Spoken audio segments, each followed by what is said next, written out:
Magandang araw sa lahat. Ako nga pala si Binibining Marciel Regalado mula sa BSED Filipino 3A. Sa bidyong ito ay tatalakayin ko ang aking mga natutunan mula pangkat 1 hanggang pangkat 12. Sa unang pangkat, kasaysayan ng tula. Natutunan ko ang tunay na kahulugan ng tula dahil nagpapahayag ito ng damdamin, kaisipan, at karanasan na hindi lamang basta-basta binabasa. Sa pangalawang pangkat, ang estruktura ng tula. Naging malinaw sa aking isipan ang dalawang uri ng tugma. Ito ay ang ganap at ang di ganap na tugma. Ang ganap ay magkakatulad at magkatunog ang huling titik at sa huling salita. Ang di ganap naman ay ang kapag ang tunog lamang ang magkatunog sa huling salita. Sa pangatlong pangkat, iba pang uri ng tayutay. Dito natutunan ko ang dimensyon ng paghahalintulad. Ito ay pagtutulad sa dalawang bagay, lugar o ideya na magkatugma. Nakakatulong ito sa atin na pahalagahan ang kagandahan at kapangyarihan ng isang wika. Sa pang-apat na pangkat, kahulugan ng nobela, kasaysayan ng nobela at katuturan ng nobela. Natutunan ko na ang isang nobela ay isang anyo ng panitikan na nagbibigay daan sa mga manunulat na ipahayag ang kanilang mga imahinasyon at talento sa paggawa ng isang akda. Sa kasaysayan ng nobela naman ay napag-alaman ko na ito ay nagsimula sa panahon ng Hapon na may paksaing tungkol sa rehiyon, kabutihang asal, nasyonalismo at pagbabago.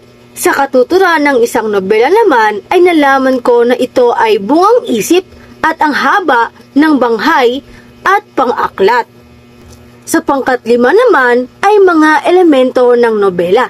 Natutunan ko ang iba't ibang elemento ng nobela. Ito ay ang tauhan na nagbibigay buhay sa nobela, tagpuan na pinangyarihan ng eksena, banghay na tumutukoy sa daloy ng pangyayari tulad ng panimula, pataas na aksyon, kasukdulan, pababang aksyon at resolusyon. Pangkat 6 naman ay ang dula. Naging malinaw sa akin ang ibig sabihin ng dula at ang kahalagahan nito. Nailalarawan ng dula ang mga damdamin at pananaw ng mga tao. Sa pangkat 7 naman, elemento ng dula. Natutunan ko ang iba't ibang elemento ng dula.